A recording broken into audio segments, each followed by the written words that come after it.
ایک بوڑھا درزی اپنے کام میں مگن تھا کہ اس کا چھوٹا بیٹا دکان میں داخل ہوا اور پرجوش آواز میں کہنے لگا، بابا بابا، میں نے اپنے درس کے ابتدائی قاعدے اچھی طرح یاد کر کے اپنے شیخ کو سنا دیے تھے۔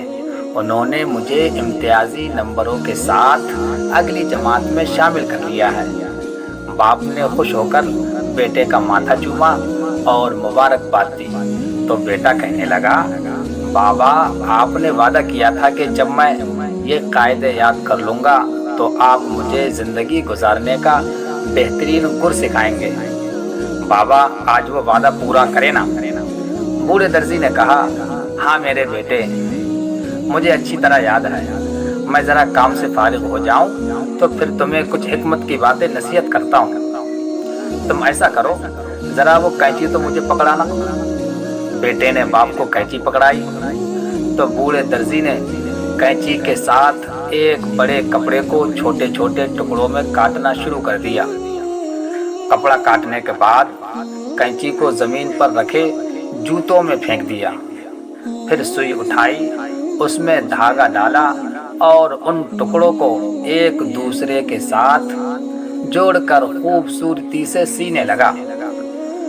ٹکڑوں کو ایک دوسرے کے ساتھ سی کر خوبصورت لباس میں بدلا اور سوئی کو سر پر بندھے امامے میں لگا دیا، پھر بچ جانے والے دھاگے کو جیب میں ڈال لیا۔ درزی کا بیٹا حیرانی سے یہ سب کچھ دیکھ رہا تھا، اس سے رہا نہ گیا تو پوچھنے لگا، بابا، آج تو آپ نے عجیب کام کیے ہیں جو میں نے پہلے نہیں دیکھے تھے۔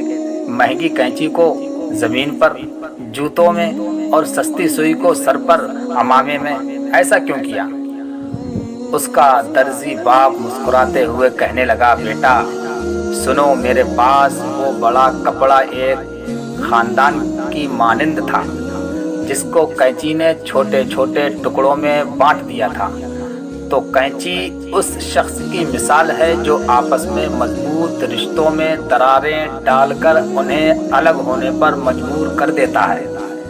سوئی کی مثال اس شخص کی ہے جو ان رشتوں کو دوبارہ ایک دوسرے کے ساتھ جوڑتا رہتا ہے، اور دھاگے کی مثال ایک مددگار کی ہے جو اگر سوئی میں نہ ہو تو وہ سی نہیں سکتی۔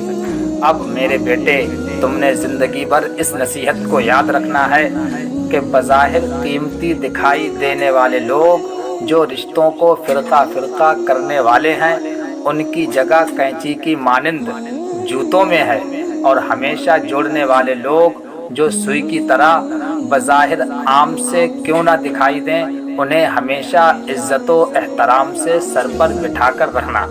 میرے بیٹے، میری آخری نصیحت، تم نے دیکھا کہ میں نے کام نپٹا کر دھاگے کو جیب میں رکھ لیا تھا۔ اس سے مراد ہمیشہ اس بات کا خیال رکھنا کہ جب بھی کوئی کام کرنے کا ارادہ ہو تو آس پاس اپنے مددگار مخلص دوست ضرور رکھنا۔